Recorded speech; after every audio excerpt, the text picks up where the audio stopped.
வணக்கம். நான் ஜீவன்குமார் விஸ்வகர்மன். நீங்கள் பார்த்து கொண்டிருப்பது எலியன் பிரெயின் தமிழ். இந்த வீடியோவில் நாம் பார்க்க போகிற நபர் நிதிக்காக நீதியை விற்ற ஒரு நீதிபதி.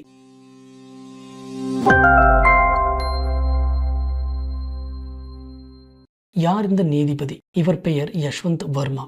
இவர் டெல்லி ஹைகோர்ட்டில் சீஃப் ஜஸ்டிஸாக இருக்கிறவர். இவர் 2014 அலகாபாத் ஹைகோர்ட்டில் ஜஸ்டிஸாக இருந்தவர். அதுக்கப்புறம் 2021 டெல்லி ஹைகோர்ட்டுக்கு சீஃப் ஜஸ்டிஸாக மாற்றம் செய்யப்படுகிறார். இவர் இந்த பிரச்சனை நடக்கிற டைமில் டெல்லி ஹைகோர்ட்டினுடைய கொலீஜியத்திலும் ஒரு உறுப்பினராக இருந்தவர். கொலீஜியம்னா என்னன்னு தெரியாதவங்களுக்காக நீதிபதிகளை நியமனம் செய்வதும் அவர்களை இடமாற்றமும் செய்வதும் போன்ற காரியங்களை தீர்மானிக்கக்கூடிய ஒரு அமைப்பு தான் கொலீஜியம் அப்படிங்கிறது. இந்தியாவை பொறுத்த வரைக்கும் நீதிபதிகளினுடைய நியமனம், அவருடைய இடமாற்றம் இதெல்லாமே தீர்மானிக்கிறது இந்த கொலீஜியம் தான். எல்லா ஹைகோர்ட்ஸ்லையுமே இந்த கொலீஜியம்ஸ் இருக்கும். சுப்ரீம் கோர்ட்டுக்கும் ஒரு கொலீஜியம் இருக்கும். ஸோ என்ன நடந்தது? 2025 மார்ச் 14 அன்னைக்கு ஒரு ஹோலி தினம் இந்த சீஃப் ஜஸ்டிஸினுடைய வீட்டில் ஒரு தீ விபத்து நடக்குது. அந்த தீ விபத்தின் காரணமாக அவங்க வீட்டில் இருக்கிறவங்க தீயணைப்பு துறைக்கு தகவல் சொல்கிறாங்க. அந்த நேரத்தில் ஜட்ஜு வீட்டில் இல்லை. தீயணைப்பு துறையினர் தீயெல்லாம் அணைச்சதுக்கப்புறம் வீட்டில் எல்லா இடங்களையும் சரிபார்க்கும் பொழுது ஏதாவது பிரச்சனை இருக்கா அப்படின்னு செக் பண்ணி பார்க்குற பொழுதுல ஒரு ரூமில் கோடிக்கணக்கான ரூபாய் பணம் எரிந்து சாம்பலான சூழ்நிலைகளில் காணப்படுகிறது. பாதி எரிஞ்ச நிலையிலெல்லாம் காணப்படுது. இதை பார்த்த உடனே அவங்க போலீஸுக்கு தகவல் தெரிவிக்கிறாங்க. போலீஸ் உடனே மத்திய அரசுக்கு தகவல் தெரிவிக்கிறது. ஏன் மத்திய அரசுக்கு தகவல் தெரிவிக்கிறது அப்படின்னா, உங்களுக்கு நல்லாவே தெரியும், டெல்லியை பொறுத்த வரைக்கும் போலீஸ் மத்திய அரசினுடைய கட்டுப்பாட்டில் இருக்குது. ஸோ மத்திய அரசுக்கு அவங்க தகவல் தெரிவிக்கிறாங்க. மத்திய அரசு உடனே இதை சீஃப் ஜஸ்டிஸ் ஆஃப் இந்தியாவுக்கு, அதாவது சுப்ரீம் கோர்ட்டினுடைய சீஃப் ஜஸ்டிஸ் ஆஃப் இந்தியாவுக்கு தகவல் தெரிவிக்கிறாங்க. இந்த விஷயத்தினுடைய அந்த வீரியத்தை புரிந்து கொண்ட சீஃப் ஜஸ்டிஸ் ஆஃப் இந்தியா உடனே ஒரு கொலீஜியம் மீட்டிங்கை கூப்பிடுறாரு. அந்த கொலீஜியம் மீட்டிங்கில் எல்லா மெம்பர்ஸும் வராங்க. எல்லா மெம்பர்ஸும் இந்த விஷயத்தினுடைய வீரியத்தை புரிந்து கொண்டு இந்த ஜட்ஜுக்கு எதிராக உடனடியாக நடவடிக்கை எடுக்க வேண்டும் அப்படின்னு தீர்மானிக்கிறாங்க. அந்த கூட்டத்தினுடைய தீர்மானத்தை பொறுத்து இவர் மார்ச் 20 அலகாபாத் ஹைகோர்ட்டுக்கே மறுபடியும் இடமாற்றம் செய்யப்படுகிறார். அது மட்டும் இல்லாமல் March 22 chief justice of India அவர் என்ன செய்கிறார் அப்படின்னா, இதை ஆராய்ச்சி செய்வதற்கு March 22 chief justice of India இந்த விஷயத்தை ஆய்வு செய்வதற்காக ஒரு கமிட்டியையும் உருவாக்குகிறார். இந்த கமிட்டியை உருவாக்குனதுல நிறைய சர்ச்சைகள்லாம் இருந்தது. ஒரு சிஜேஐக்கு இந்த கமிட்டியை உருவாக்குவதற்கு சட்ட ரீதியாக அதிகாரம் இருக்கிறதா இல்லையா அப்படிங்கிறதெல்லாம் அந்த டைம்ல டிபேட் எல்லாம் இருந்தது. ஸோ அவர் ஒரு 3 பேர் கொண்ட ஒரு குழுவை இதை ஆய்வு செய்வதற்காக நியமிக்கிறார்.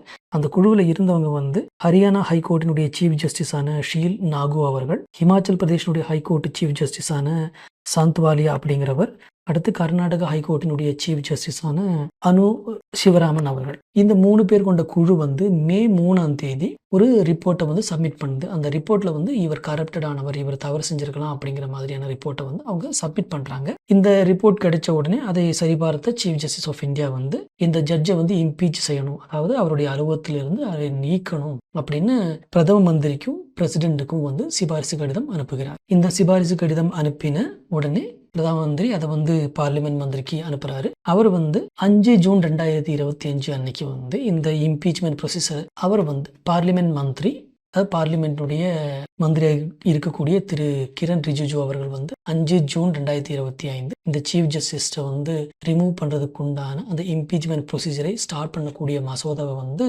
பார்லிமெண்ட்ல கொண்டு வர. ஸோ இப்படி இம்பீச் பண்ணுவதற்கு, அதாவது ஒரு ஜட்ஜை அவருடைய அலுவலகத்திலிருந்து நீக்குவதற்கு, இம்பீச் செய்வதற்கு என்ன ப்ரொசீஜர் அப்படின்னு பார்த்தீங்கன்னா, 1968 வந்த ஜட்ஜஸ் என்கொயரி ஆக்ட் அப்படிங்கிற ஆக்டில் இவங்களை எப்படி இம்பீச் பண்ணும் அப்படின்னு ஒரு அவுட்லைன் கொடுத்துருக்காங்க. அந்த அவுட்லைன் என்னன்னு பார்த்தீங்க அப்படின்னா, முதல்ல ஒரு இனிஷியல் ப்ரொசீடிங் இருக்கும், ஒரு துவக்கம் இருக்கும், அதுக்கடுத்து ஒரு இன்வெஸ்டிகேஷன் இருக்கும், ஒரு ஆய்வு நடக்கும். அந்த இன்வெஸ்டிகேஷனுக்கு அப்புறம் அவங்க தவறானவங்க அப்படின்னு தெரிய வந்தது அப்படின்னா பார்லிமெண்ட்ல ஒரு ஓட்டெடுப்பு நடக்கும். இதுதான் அதனுடைய ப்ரொசீஜருடைய அவுட்லைன். இதை டீட்டெயிலாக பார்த்தோம் அப்படின்னா, முதல்ல இனிஷியேஷன், ஒரு இம்பீச்மெண்ட் ஸ்டார்ட் பண்ணுறதுக்கு எப்படி இனிஷியேட் பண்ணணும் அப்படின்னு பார்த்தீங்க அப்படின்னா, லோக்சபாலேயே அல்லது ராஜ்யசபாலேயே மெம்பர்ஸ் இந்த இம்பீச்மெண்ட்டுக்கான நோட்டீஸை கொடுக்கணும்.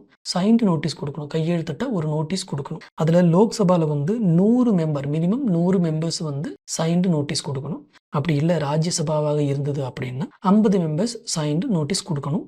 யாரு கொடுக்கணும்? ஸ்பீக்கருக்கு கொடுக்கணும். ஸ்பீக்கர்கிட்ட கொடுக்கும் பொழுது நோட்டீஸ் கிடைச்ச உடனே இம்பீச்மெண்ட் ஸ்டார்ட் ஆயிடுச்சுன்னு அர்த்தம். ஸோ இது கிடைச்ச உடனே ஸ்பீக்கர் என்ன பண்ணுவார் அப்படின்னா ஒரு குழுவை நியமிப்பார் இன்வெஸ்டிகேட் பண்ணுறதுக்காக. பொதுவாக ஒரு 3 பேர் கொண்ட குழுவாக இருக்கும். அதுக்கடுத்து இந்த குழு அந்த இன்வெஸ்டிகேஷன்லாம் பண்ணி முடிச்சதுக்கப்புறம் ரிப்போர்ட்டு ஸ்பீக்கருக்கு சப்மிட் பண்ணுவாங்க. அந்த ரிப்போர்ட்டில் இவர் தவறு செஞ்சிருக்காரு, அந்த குறிப்பிட்ட நீதிபதி தவறு செஞ்சிருக்காரு அப்படிங்கிற அந்த ரிப்போர்ட் கிடைச்சது அப்படின்னா அதை அடுத்தபடியாக பார்லிமெண்ட்ல ஒரு மசோதாவை கொண்டு இவரை இம்பீச் பண்ணுறதுக்கான ஓட்டெடுப்பு நடக்கும். ஸோ இதில் முதல்ல சொன்ன இந்த 3 ஸ்டெப் இனிஷியேஷன், அப்புறம் அந்த இன்வெஸ்டிகேஷன் கமிட்டியை உருவாக்குறது, அதுக்கு அடுத்து இம்பீச்மெண்ட்டுக்கான ப்ரொசீஜரை ஸ்டார்ட் பண்ணுறது, இதெல்லாமே ஏற்கனவே சிஜேஏ பண்ணிட்டாரு. நான் முதல்ல சொன்ன மாதிரி அது சர்ச்சையாக இருந்தது. இருந்தாலும் அவர் வைஸ் பிரசிடென்ட் அதை கலந்து ஆலோசித்திருக்கலாம். அது அவர் சிஜேஏ நடத்தட்டும் அப்படின்னு வைஸ் பிரசிடென்ட் சொல்லியிருந்திருக்கலாம், அதாவது ஸ்பீக்கர் சொல்லியிருந்திருக்கலாம். அது என்ன அப்படிங்கிறது நமக்கு சரியா தெரியல. எப்படியோ அந்த இன்வெஸ்டிகேஷன் வரைக்கும் உண்டான விஷயங்கள்லாம் முடிஞ்சிருச்சு. இனி அடுத்து மிச்சம் இருக்கக்கூடியது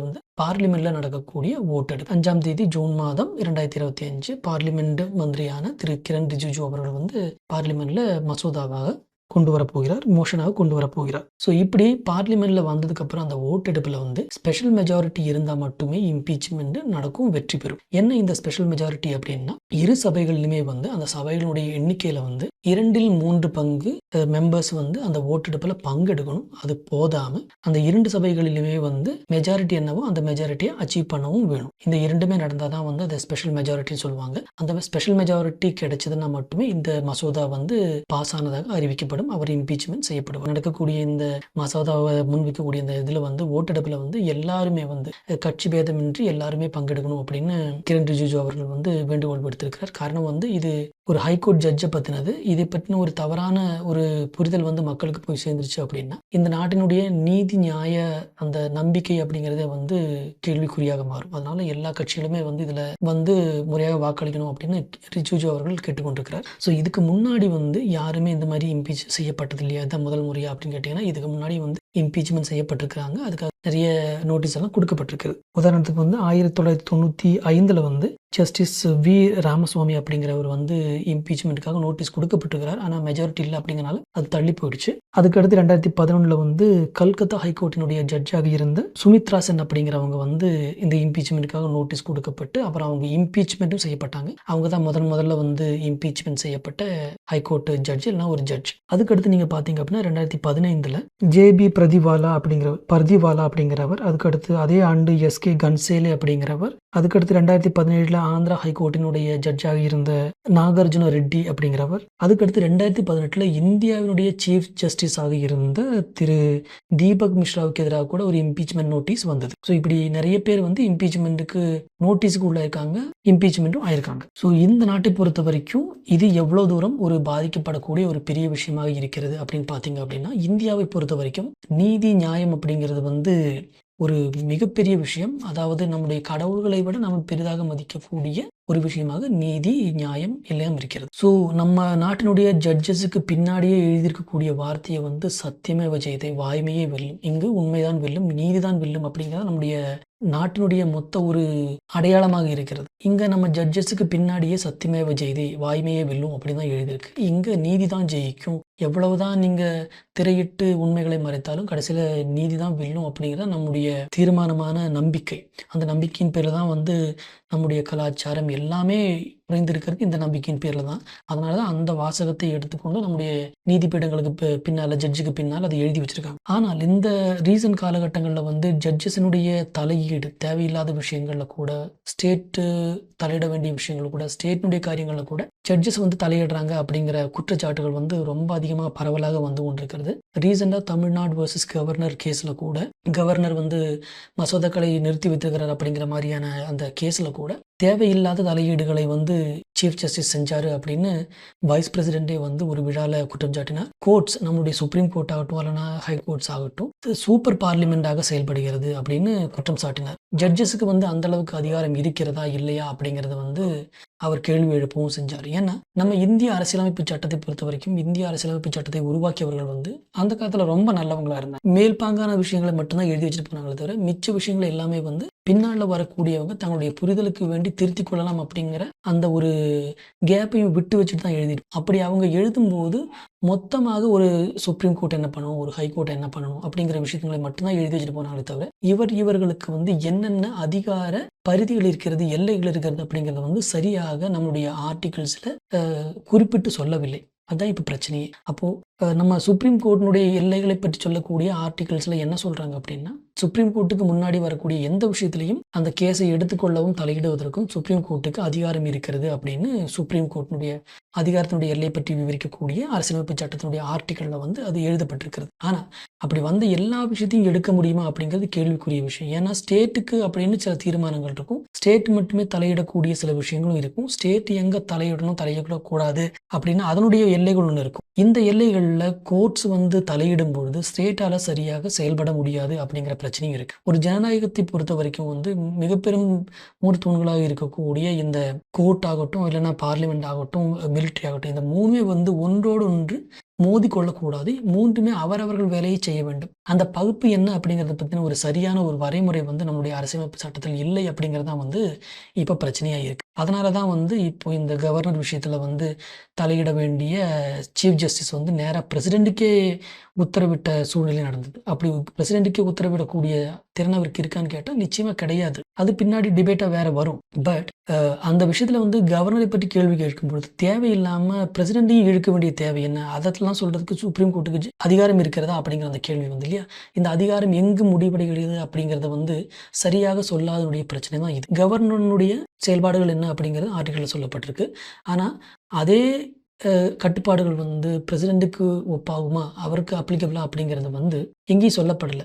அப்போ அந்த சொல்லப்படாத இடத்துல வந்து தங்களுக்கு முன்னாடி வரக்கூடிய எந்த விஷயத்துலையும் எங்களால் உத்தரவிட முடியும், இல்லைன்னா அதை அலச முடியும் அப்படின்னு தங்களுக்கு இருக்கக்கூடிய அந்த அதிகாரத்தை சுப்ரீம் கோர்ட் தவறாக பயன்படுத்தி அவர்களை நியமிக்கக்கூடிய பிரசிடெண்ட்டுக்கே உத்தரவு போடும் அளவிற்கு அவர்களுக்கு அதிகாரம் இருக்கிறது அப்படிங்கிற மாதிரியான ஒரு தொனியில் அந்த கேஸ் வந்தது ஒரு பெரிய பிரச்சனையாக வந்தது. இதை ஏன் இங்கே ஸ்பெஷலாக சொல்கிறேன் அப்படின்னா, அந்த அரசியல் தூண்களான இல்லை அரசின் தூண்களான இந்த ஜுடிஷியரி, அப்புறம் ஸ்டேட்டு, அப்புறம் மிலிட்ரி, இந்த மூன்றுமே தங்களுடைய அதிகாரங்களுக்கு ஒன்றோடொன்று மோதிக்கொள்ளாமல் இருக்கக்கூடிய அந்த வரைமுறை என்ன அப்படிங்கிறது சரியாக நிர்வகிக்கப்படவில்லை, எல்லைகள் வரையறுக்கப்படவில்லை. அதனால இந்த கேஸ் வந்து அதை வரையறுப்பதற்கான ஒரு முன்னோடியாக இருக்கும் அப்படிங்கிறது தான் வந்து என்னுடைய கருத்து. ஏன்னா இப்போ ஒரு சீஃப் ஜஸ்டிஸை வந்து ஒரு ஹைகோர்ட்டுடைய சீஃப் ஜஸ்டிஸை வந்து கரப்ஷன் கேஸில் இம்பீச் செய்யப்பட்டுக்கிறார். அப்போ சீஃப் ஜஸ்டிஸ் வந்து தெய்வங்களெல்லாம் கிடையாது, அவர்களும் வந்து சாதாரண மனிதர்கள் தான், அவர்களும் தவறு செய்வார்கள் அப்படிங்கிற அந்த விஷயம் வந்து இதோட புரிதலுக்கு வருகிறது. ஸோ இவர்களையும் கட்டுப்படுத்த வேண்டும் அப்படிங்கிறது வந்து மக்கள் முன்னாடி தெளிவாக